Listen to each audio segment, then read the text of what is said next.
بسم اللہ الرحمن الرحیم۔ انجینئر مبشر شاہ آپ کے ساتھ حاضر ہے۔ عزیزوں، دوستوں، بزرگوں، ماؤں، بہنوں، بچوں، آپ سب کو بہت بہت مبارک۔ آج انڈیپینڈنس ڈے آف پاکستان 14 اگست 2026 ہے۔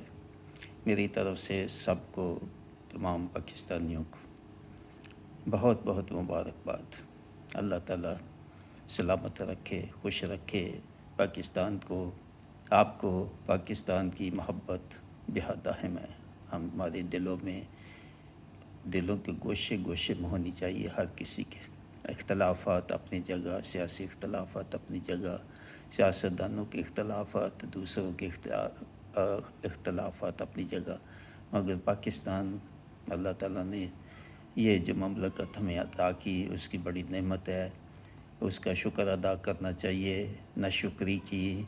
تو بہت انجام اچھا نہیں ہوگا، اور شکر کیسے کیا جائے، جو ایسا شکر جو اللہ تعالیٰ کو پسند ہے، ہماری اپنی پسند کے مطابق نہیں ہے۔ تو نہ ایسی محفلیں سیلیبریشن کی ہونی چاہیے جو عموماً ہوتی ہیں ایسے موقعوں پہ۔ تو اللہ تعالیٰ کو راضی کرنے کے لیے جو احکام ہوتے ہیں ان پہ چلنا چاہیے۔ تو مبارک کے ساتھ ان حالات کا بھی تجزیہ بڑا ضروری ہے، بہت اہم ہے، جو پچھلے 77 ایئرس میں رونما ہوئے، اور ہم نے کیا پایا، کیا عزت پائی، کیا آسانیاں پائیں لوگوں کے لیے، کیا فلاح اور آسانی اور فلاحی مملکت بنائی، کہ اللہ تعالیٰ کی حکمرانی اور حاکمیت قائم کی، جس کے لیے پاکستان قائم کیا تھا، یا نہ کیا۔ اگر نہ ہی کیا تو وجوہات، کیا اسباب اس کے تھے، بہت اہم ہے تجزیہ کرنا۔ اپنا احتساب جو نہیں کرتے وہ زیادہ دیر تک قائم نہیں رہتے اپنے مقام پہ۔ تو احتساب دینی معاملات ہوں، دنیا کے معاملات ہوں، سب میں لازمی ہے، تاکہ معلوم تو ہو کہ وجوہات، اسباب، اگر ناکامی ہوئی تو کیوں ہوئی، کامیابیاں ہوئی تو کیوں ہوئی، بے حد اہم ہوتا ہے۔ تو یہ موقع ہوتا ہے، خاص دن جیسے آج کا ہے، کہ احتساب کیا جائے اپنا اور دیکھا جائے۔ تو اس سلسلے میں مجھے والد مرحوم کی وہ بات یا وہ پیغام یاد آ رہا ہے جو 1951 میں انہوں نے اپنے پیمفلٹ، ان کا نام سید محمد صادق شاہ تھا، استاد تھے، بی ایڈ، مگر دینی امور کیا تو عالمی امور تو سیاسی اور دیگر طب کے معاملات امور، وہ طبیب بھی تھے، تو بہت اللہ تعالیٰ نے ان کو علم عطا کیے تھے۔ تو 1951 میں پمفلٹ شائع کیے کرتے تھے بہت زیادہ۔ تو اس ایک پمفلٹ جو مجھے یاد ہے، میرے پاس اس کا اتفاق سے ایک کاپی بھی ہے، تو اس لیے وہ دیکھ کے تو مجھے یاد آ جاتا ہے یہ سن، ورنہ کہاں یاد رہتا ہے۔ تو 1951 جو ہے، اس میں انہوں نے پمفلٹ میں کیا لکھا، کیا کہا، بے حد اہم ہے، اور اس وقت کے حکمرانوں کو میسج دیا، تنبیہ کی، وارننگ بلکہ گائیڈنس دی کہ اب ملک تو مل گیا، اللہ تعالیٰ نے عطا کر دیا، اب آگے اس کو کیسے چلانا ہے۔ وعدہ تو تھا لا الہ الا اللہ محمد رسول اللہ، یہ ہے مقصد ہمیں پاکستان قائم کرنے کا، اسلامی ریاست قائم کرنے کا، کہ اللہ کی حاکمیت یہاں قائم کی جائے گی۔ کیا قائم کی؟ یس، بہت کوشش بھی کی اس کو قائم کرنے کی۔ تو یہ میں بات کر رہا ہوں کہ پیمفلٹ کے پہلے صفحے پہ ایک تصویر شائع کی۔ تصویر کس کی؟ پاکستان کی، مگر پاکستان کو تشبیہ دی موٹر سائیکل سے۔ موٹر سائیکل کی تصویر پہلے صفحے میں، اور اگلے صفحے میں بتایا جی موٹر سائیکل کیا ہے، بتایا کہ یہ موٹر سائیکل پاکستان ہے، اور اس کو اب چلانے والے جو ہیں ان کو یہ دیکھنا ہوگا کہ ان کے پاس جینون لائسنس ہے اس کو چلانے کا۔ موٹر سائیکل اس لیے کہا کہ یہ ایسی ہے سواری جو بہت مشکل جگہوں پہ چلی جاتی ہے، میدانی ہوں، پہاڑ ہوں، اونچ نیچ، کسی اور چیز کو چلانا بھی بہت مشکل ہوتا ہے نسبتاً باقی کسی بھی سواری۔ تو شاید اس لیے تشبیہ دی موٹر سائیکل. اس وقت کے حساب سے آج سے 74 ایئرس پہلے کی بات ہے تقریباً. تو موٹر سائیکل پھر یہ اگلے صفحے میں کہا کہ اس کے چلانے والوں کے پاس اہلیت ہے، قابلیت ہے اور خلوص ہے ان کی نیتوں میں، اور وہ ایسے لوگ ہیں کہ وہ یہ آگے اس کو چلا لیں، پاکستان کو آگے بڑھا لیں، اور جو مقصد جس کے لیے قائم کیا گیا تھا اس مقصد کو حاصل کر لیں یا نہیں. تو یہ سوال تھا، بلکہ سوال نہیں تھا، یہ وارننگ تھی اس وقت کے حکمرانوں کے لیے. بلکہ تو ایسا ہے کہ آج کے حکمرانوں کے لیے بھی وہی وارننگ ہے اور گائیڈنس ہے اور میسیج ہے ان کے لیے بھی، اور پچھلی تمام حکومتوں کے لیے بھی وہ تھا. مگر کیا انہوں نے کوئی غور کیا؟ اب ان کے پاس نہیں ہوگا. میں یہ نہیں کہتا کہ ہر کسی کے پاس کوئی کتاب میں پیمفلٹ ہوتے ہیں، وقتی طور پہ شائع ہوتے ہیں، پھر لوگ بھول جاتے ہیں ان کو. تو یہ جو بات میں کر رہا ہوں پیمفلٹ کی، اب یہی میسیج آج کے دن کا کہ اللہ تعالیٰ نے والد صاحب کے ذریعے قوم کو اور قوم کے لیڈروں کو یہ جو پیغام دیا تھا، تو یہ بتا دیا آپ کو. تو ابھی 4-5 سال ہی ہوئے تھے پاکستان کو بننے کے، تو جب یہ بیان چھپا تھا پیمفلٹ، تو اب ذہن میں آتا ہے کہ کاش والد مرحوم کی اس تنبیہ کو اس وقت کے اور اس کے بعد آنے والے حکمرانوں نے سنجیدگی سے سوچا ہوتا اور یا اس پہ عمل کیا ہوتا، تو آج کا پاکستان ایک عظیم اسلامی مملکت ہوتا، دنیا کے ملکوں میں اس بہت بلند مقام ہوتا. مگر اقتدار کی ہوس اور مال اور دولت اور رشوت ستانی اقربا پروری نے پاکستان کو وہ پاکستان نہ بننے دیا جس مقصد کے لیے اسے حاصل کیا گیا تھا. تو اب بھی وقت ہے آج کے حکمرانوں کے لیے اور عوام کے لیے، اور جو اہل اقتدار کی خواہشیں رکھتے ہیں، وہ سب جنہوں نے ملک کی دولت و وسائل لوٹے تھے پہلے یا آج کے بھی جو حکمران ہیں، تو ان کے لیے لمحہ فکریہ ہے کہ کیا کرنا چاہیے. سب سے پہلی چیز جو ہے، ملکی خزانے سے لوٹی ہوئی دولت وہ سیاستدانوں کے پاس ہو، سرکاری ملازموں کے پاس ہو، اہل اقتدار جو پہلے تھے یہ اب ہیں، یا بڑے بڑے صنعت کار اور تاجر اور جن کے پاس ملکی وسائل تھے ان کو استعمال کا ان کے پاس حق تھا یا انہوں نے استعمال کیے. تو ان کے لیے یہ پیغام ہے کہ یہ اللہ سے ڈرو. یہ دولت کسی کے کام نہیں آئی پہلے، نہ ان کی اولاد کے کام آئی، بلکہ اس ناجائز دولت سے ان کی نسلیں بگڑ گئی. تو اس دولت سے ناجائز کی ہی بات ہو رہی ہے. تو اس سے جان چھڑا لو. کیسے جان چھڑاؤ؟ جس کو لوٹا تھا اس کو واپس لوٹا دو. زیادہ تو حکومت کی بات ہی ہو رہی ہے یا عوام کی. تو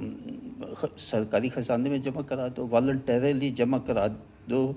بیشتر اس کے کہ قبروں میں جانے سے پہلے جمع کرا دو، ورنہ قبر میں یہ سانپ بن جائے گے، آپ کو کاٹیں گے یہی دولت، آخرت آپ کی خراب ہو جائے گی. اپنی آخرت کو بچا لو. اس دولت کو، لوٹی ہوئی دولت کو، جو پرانے جو بھی تھے حکمران تھے، اہل اقتدار میں تھے، صنعت کار تھے، تاجر تھے، جو بھی سرکاری ملازم، تو ان کے لیے پیغام ہے کہ آپ آخرت بچا لو، دنیا کو بیچ دو. اور یہ جو دولت ناجائز آپ نہیں، آپ کے بڑوں نے جو ہے وہ بنائی تھی ناجائز طریقوں سے، اور آپ کی وراثت میں ہے، وہ آپ کے پاس وہ ہے، تو اس کو جان چھڑا لو، اس سے سرکاری خزانے میں جمع کرا دو تاکہ اپنے آپ کو بچا لو اور اپنی اگلی نسلوں کو بچا دو. نہ یہ دولت کسی کے پہلے کام آئی، نہ اب کام آئے گی. تو آپ کے پاس کتنی مثالیں ہیں پچھلی قوموں کی، عاد ہیں، سمود ہے، بنی اسرائیل ہے، قوم سبا ہے، بے شمار اور مثالیں ہیں. تو وہ ان کو ہی سمجھ لو. تو اہل مکہ دیکھ لو کتنے امیر تھے، کیا ہوا ان کے ساتھ؟ ختم ہو گئی ان کی سلطنت، وہ بھی ختم ہو گئے۔ تو سمجھ جاؤ، کیا سمجھ نہیں لگتی؟ یہ کوئی باتیں سمجھ میں نہیں آنے والی یا کرنا نہیں چاہتے، کیونکہ خواہشات جو ہیں اور دولت اور مال کا جو اور اپنی خواہشات کا جو ہے اور لگژری اسٹائل لائف جو ہے اس کو گزارنے کے لیے ناجائز دولت کا استعمال، اس لیے یہ ذہن میں بات نہیں آتی ہے تو ہم کرنا نہیں چاہتے۔ اور میرا خیال ہے ذہن میں آتی تو ہوگی، اتنے بیوقوف نہیں ہیں، سب کو معلوم ہے کہ کسی کو فائدہ نہیں پہلے پہنچا تو ہمیں کیسے پہنچے گا اس ایسی دولت کا، تو جان چھڑا لو اس سے۔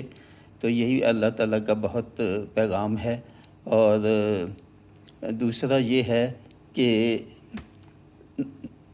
اللہ تعالیٰ کہتا ہے کہ اسراف نہ کرو، فضول خرچی نہ کرو۔ یہ جو اسی سے کنیکٹڈ ہی ہے جو پچھلے سالوں میں لوگ جو ہے وہ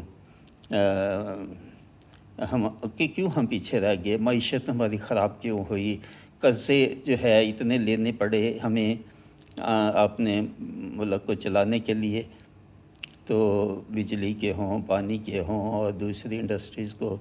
جو ہے نا وہ اپ گریڈ کرنے کے لیے، تو ہم قرضوں کے بوجھ کے نیچے جو ہے نا دب گئے۔ اور وہ جائز تھے ناجائز تھے قرضے، وہ اپنی جگہ، مگر یہ ہے کہ اب حل کیا ہے؟ اور یہ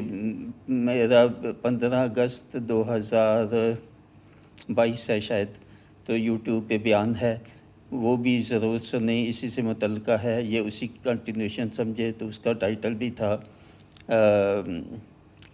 یہ message for people and leaders of Pakistan, وہ ضرور سنیں۔ تو یہ ہے بات کہ یہ جو فضول خرچی ہے اور اسراف، اس سے بہت ملک تباہ ہوتے ہیں، ازواجی زندگی برباد ہوتی ہے، بہت لوگوں کی طلاقوں تک نوبت آ جاتی ہے جب خرچے پورے نہیں ہوتے، اور ایک بڑی وجہ اس کی فضول خرچی ہے اور اسراف ہے۔ اس کے کئی اور پہلو ہیں جو ناپسندیدہ ہے، اور تکبر اس میں آتا ہے، اور اپنی سیلف پرائیڈ آتی ہے، اور دوسروں کے حقوق جو ہے اس کا ناجائز اور دوسروں کی دولت کو لوٹ کھسوٹ کر کے تو پورا کرنے کی کوشش کرتے ہیں یہ جو فضول خرچی کرنے والے ہیں، کیونکہ ان کا گزارا اپنے جائز جو انکم ہے اس میں نہیں ہوتا، تو پھر وہ لوگوں سے کسی نہ کسی طرح دھوکہ دے کے، ان کو فراڈ دے کے، ان کو قرض لے کے جو ان کو پتہ ہوتا ہے کہ وہ نہیں واپس دے سکتے، بینکوں سے قرض لے کے ڈیفالٹر ہو جاتے ہیں، عجیب مختلف طریقوں سے دولت پھر لوٹتے ہیں۔ کس لیے؟ کہ یہ اپنی نمائش اور اپنی یہ جو ویل ٹو ڈو اسٹیٹس کو برقرار رکھنے، جب کہ وہ ہوتے نہیں ہیں اس کے لائق،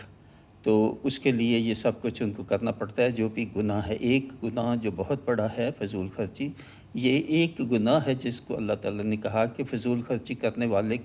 کون ہیں؟ وہ یہ جو شیطان کے بھائی ہیں، اور گناہوں کے لیے یہ نہیں کہا۔ یہ آپ سمجھ سکتے ہیں کہ یہ ایک گناہ سے کتنے اور گناہ جنم لیتے ہیں، اور اس سے غریب لوگوں کی زندگی بہت متاثر ہوتی ہے۔ یہ جو فضول خرچی اسراف جو امیر لوگ کرتے ہیں، اس سے غریب لوگوں کی زندگی بڑی متاثر ہوتی ہے، ان پہ بڑا نیگیٹو اثر ہوتا ہے، ان کی زندگیاں برباد ہو جاتی ہیں۔ جو وسائل والے لوگ امیر فضول خرچی کریں گے، زیادہ استعمال کریں گے، تو ڈیمانڈ اینڈ سپلائی سب کو پتہ ہے کہ قیمتیں بڑھ جائیں گی، جو ہے نا مارکیٹ میں ہر چیز جو بھی وہ زیادہ لیں گے تو قیمتیں زیادہ، اور وہ قیمتیں غریبوں کے لیے ہی مشکل ہوتی ہے، امیروں کے لیے تو مشکل نہیں ہوتی، دگنا ہو، 4 گنا ہو، 8 گنا ہو، ان کو مشکل تو غریبوں کے لیے ہوتی ہے۔ تو وہ بجلی کا استعمال جو ہے وہ بہت زیادہ کرتے ہیں، اے سی کی ضرورت بھی عموماً نہیں ہوتی، بہت جگہوں پہ نہیں ہے، مگر وہ استعمال کرتے ہیں، وہ برداشت نہیں کر سکتے موسم کو، اور ان کی امیونٹی بھی نہیں اس سے بنتی۔ اے سی کا بہت نقصانات ہیں، میرا الگ سے کئی اس میں دفعہ بات کر چکا ہوں، ایسے ہی روم اور ہوم ہیٹنگ وہ گیس سے ہو، الیکٹرک سے، اس کے بھی بہت نقصان ہے، اور یہ دو بڑے خرچے ہیں۔ اور تیسرا نمائش، لگژری آئٹمس کی خرید، اور ضرورت بھی نہیں کسی چیز کی تو وہ خرید لی، ضرورت ہے تو ایک کی بجائے 10 خرید لی۔ آپ کو اگر 2 3 4 جو ہے اپنے سوٹ شرٹس قمیض ان کی ضرورت ہے تو آپ کی الماریاں بھری ہوئی ہیں، پھر ہر اوکیزن پہ نئی آپ کو نیا سوٹ چاہیے، کوئی کسی کی شادی ہے تو نیا چاہیے، عیدین آتی ہیں تو نیا چاہیے، اور بھی مواقع پہ نئے چاہیے، بچوں کے لیے نئے کپڑے بناؤ ان کے، یعنی اتنی زیادہ فضول خرچی ہوتی ہے کہ میں کہتا ہوں کہ کم از کم بھی 50% تو بچا لو، اور خاص طور پہ 4 5 سالوں کے لیے کہ ملک کے قرضے تو اتار لو، اور پھر عیاشی پھر بعد میں بھی ہو جائے گی، اگر وہ بھی غلط ہے، کسی وقت بھی نہیں ہونی چاہیے، مگر یہ مشکل کا وقت ہے پاکستان کے لیے۔ یہ پاکستان کو اگر کچھ یہ امیر لوگ دینا چاہتے ہیں تو یہی ہے کہ 50% کم کر دو استعمال بجلی کا، گیس کا، پانی کا، پیٹرول کا، ڈیزل کا،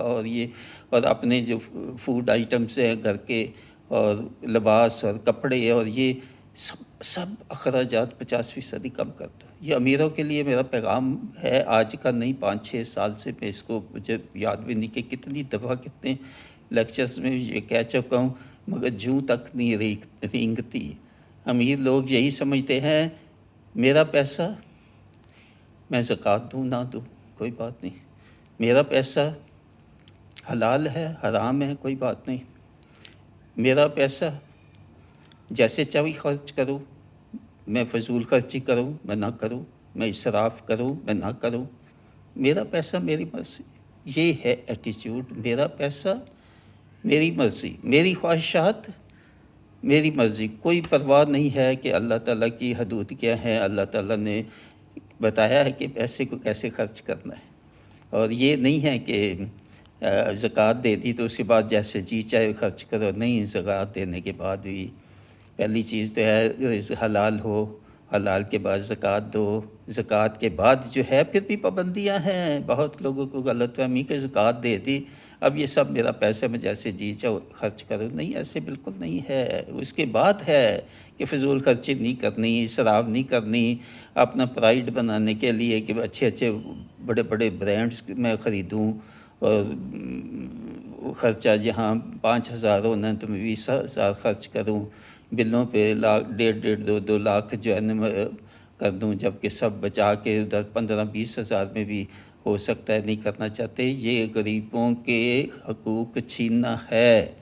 یہ غریبوں کا حق چھیننا ہے، یہ غریبوں کے منہ سے ان کا نوالا چھیننا ہے، یہ غریبوں کے لباس اتارنا ہے، یہ غریبوں کے جو مسکن معمولی سے بھی ان کے بن سکتے ہیں، اگر آپ اپنی عیاشیاں چھوڑ دیں امیر لوگ تو غریبوں کو بہت فائدہ ہوگا، اس لیے یہ غریبوں کے حقوق چھیننے کے برابر ہے، جو کہ گناہ کبیرہ ہے۔ اس لیے یہ جو باتیں میں کر رہا ہوں یہ گناہ کبیرہ میں ہیں، ان کو سمجھتے ہی نہیں ہم کہ یہ گناہ بھی ہیں کہ نہیں، پیسہ کیسے خرچ کریں نہ کریں، وہی گناہ ہی سمجھنا، اس کو سمجھتے ہی نہیں کہ یہ گناہ ہے۔ تو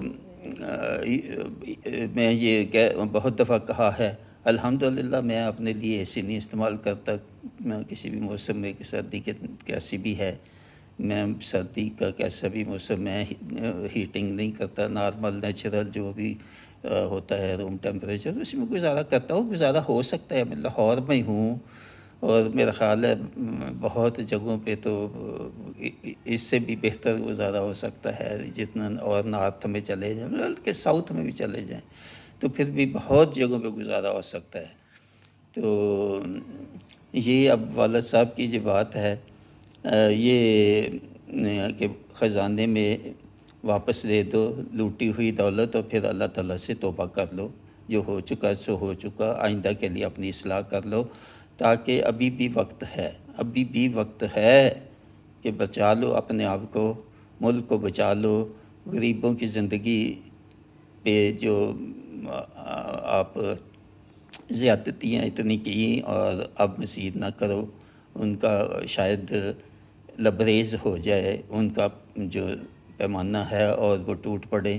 امیروں کو گھروں کو میں سے جا کے تو نکالیں اور ان کی مرمت کریں اور مار پٹائی کریں اور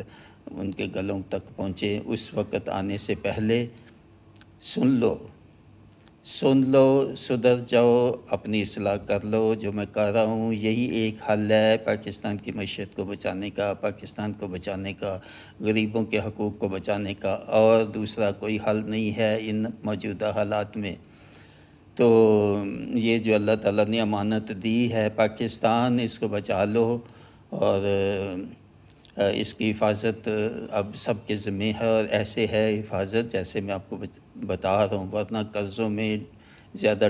ڈوبتا جائے گا، محرومیاں بڑھتی جائیں گی، غریبوں کا غصہ بڑھتا جائے گا، امیروں کے مظالم جو ہے وہ زیادہ ہوتے جائیں، پھر اللہ تعالیٰ کہتا ہے پھر میری سنت تو نہیں بدلتی، میری اس کی سنت وہی رہے گی، وہی ہے جو عاد اور سمود اور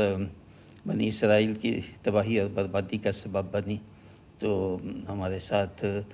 اس حد تک نہ لے کے جاؤ کہ ہماری باری اس حد تک آ جائے۔ خدا کے لیے سمجھ جاؤ، بہت دفعہ بیان دے چکا ہوں، مگر بہت تو سننے کے لیے نہیں تیار، اور ایک آدھ دفعہ جنہوں نے میرا بیان سن رہا ہے آپ شاید سنتے نہیں ہیں، اور یہ تو وارننگ ہی دیتا رہتا ہے، یہ تو عذاب کی اور اس کی تنبیہ ہی کرتا رہتا ہے۔ تو عذاب ہی اللہ تعالیٰ کے سارے نبی آئے انہوں نے یہی کہا کہ اللہ کے عذاب سے ڈرو، اور تاکہ عذاب سے ڈرو، نیک کام کرو تاکہ جنت میں چلے جاؤ۔ دوزخ سے بچانے کے لیے تو ڈرانا ہی ہوتا ہے، نبیوں نے ڈرایا ہی ہے کہ دوزخ سے بچ جاؤ، دوزخ کی آگ سے بچ جاؤ۔ کیسے بچ جاؤ؟ کہ اللہ کے احکام کو مانو، اس پہ عمل کرو، اور بشارت پھر کہ یہ ہیں لوگ وہ جنتی ہیں جو اللہ تعالیٰ کے احکام پہ چلیں گے، اللہ تعالیٰ کی حدود کے اندر رہ کے زندگیاں گزاریں گے۔ تو اب سب پاکستانیوں کے لیے یہ ہے کہ عہد کریں قرآن مجید پہ ہاتھ رکھ کے، خاص طور پہ وہ جنہوں نے ملک کو لوٹا ہے، تو ہاتھ رکھ کے عہد کریں کہ جو ہو چکا اس کے پریشانی کریں، اس پہ افسوس ظاہر کریں، اور آئندہ کے لیے باز رہنے کا عہد کریں، مگر کافی نہیں ہے، مگر لوٹا ہوا مال جب تک واپس نہیں دیں گے کچھ نہیں ہوگا، وہ لازمی ہے، اس کے بعد پھر توبہ کرو۔ تو یہ پیغام جو ہے اللہ تعالیٰ کا کہ حکمرانوں کی کیوں کیا، حکمرانوں نے اقتدار کی ہوس اور رشوت خوری، اور یہ جو فائلیں روک دیتے ہیں سرکاری ملازم اور لوگوں کو تنگ کر کے، اور ان سے پھر رشوت لیتے ہیں، اور مختلف اور تاجر اور کمپنی مالکان اور ذخیرہ اندوزی اور ناجائز منافع خوری، اور یہ جو اپنا یعنی روک کے اپنا تجارت اور مال کو تو ان کی قیمتیں بڑھا کے تو پھر بیچنا۔ تو یہ اللہ تعالیٰ کی آیت جو ہے آپ میں نے بتائی تھی، بنی اسرائیل 27 ہے، وہ ہے ان المبذرین کانوا اخوان الشیاطین، کہ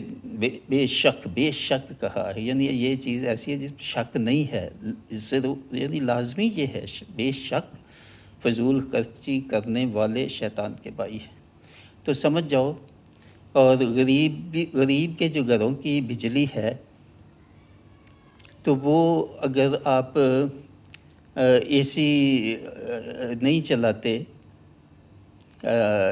1 یونٹ نہیں چلاتے، یا گاڑی کا 1 لیٹر پیٹرول جو ہے وہ کم کرتے ہیں اپنی ہر مہینے، اور یہ غریب کا راشن بن جاتا ہے اس سے، جو ہے نا اپنا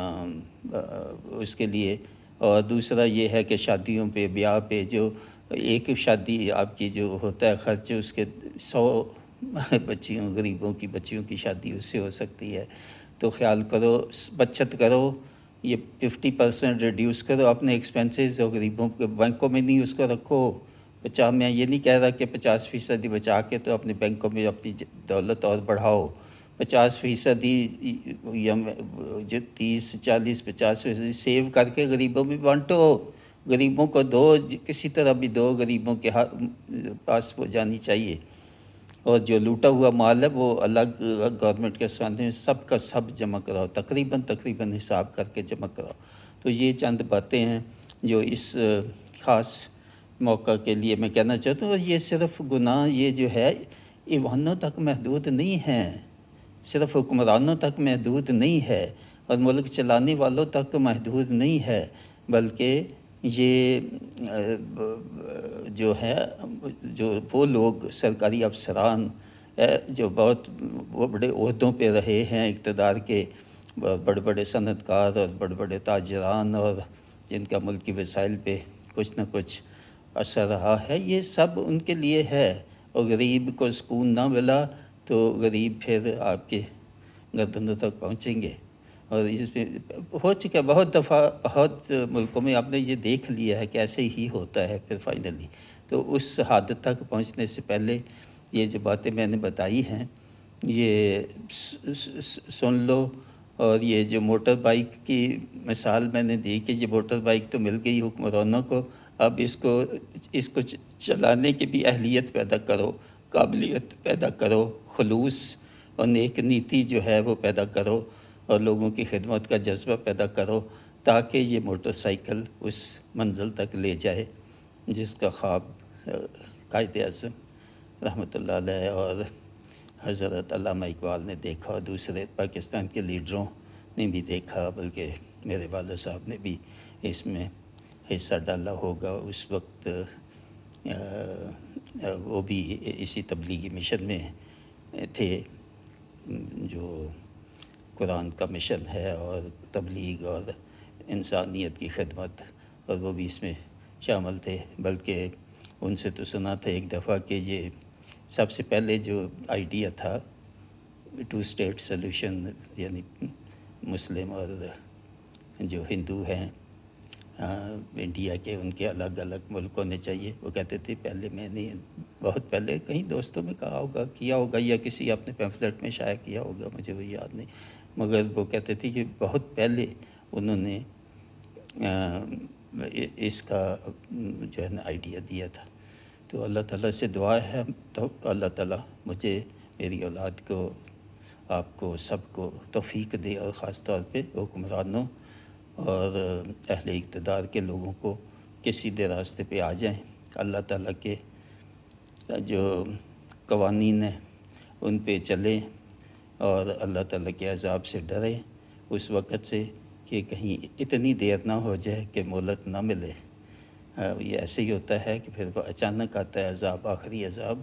پھر مہلت کا موقع نہیں ملتا، نہ توبہ کا موقع ملتا ہے۔ تو اس وقت سے بچ جاؤ، ابھی فوری طور پہ یہ میرا بیان جو بھی سنتے ہیں توبہ کر لیں، اور جو میں نے کہا ہے وہ بھی توبہ سے پہلے۔ تو توبہ جو ہے وہ اصلاح کے ساتھ ہوتی ہے، ایسے دعاؤں سے نہیں ہوتی، وظیفوں سے نہیں ہوتی، سجدوں سے توبہ نہیں ہوتی۔ توبہ ہوتی ہے کہ جس چیز پہ، جن گناہوں پہ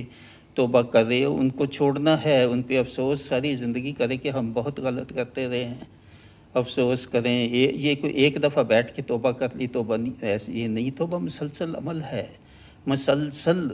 اپنے آپ کو احساس دلائیں کہ بہت غلط کیا، بہت جو بھی کیا غلط کیا، مگر وہ غلط صرف باتوں سے صحیح نہیں ہوگا، وہ لوٹی ہوئی دولت ہے جس کی ہے اس کو واپس لوٹائیں، جو کفارہ ہے وہ ادا کرنا ہوتا ہے بہت گناہوں کا، غریبوں کے حقوق چھینے ہیں، اس کا کفارہ غریبوں کے لیے آسانیاں پیدا کرو، 50% کم کرو اپنے اخراجات اور وہ غریبوں میں بانٹو۔ تو اس کے ساتھ اجازت چاہتا ہوں۔ وما علینا الا البلاغ۔ مباشر محمود شاہ، السلام۔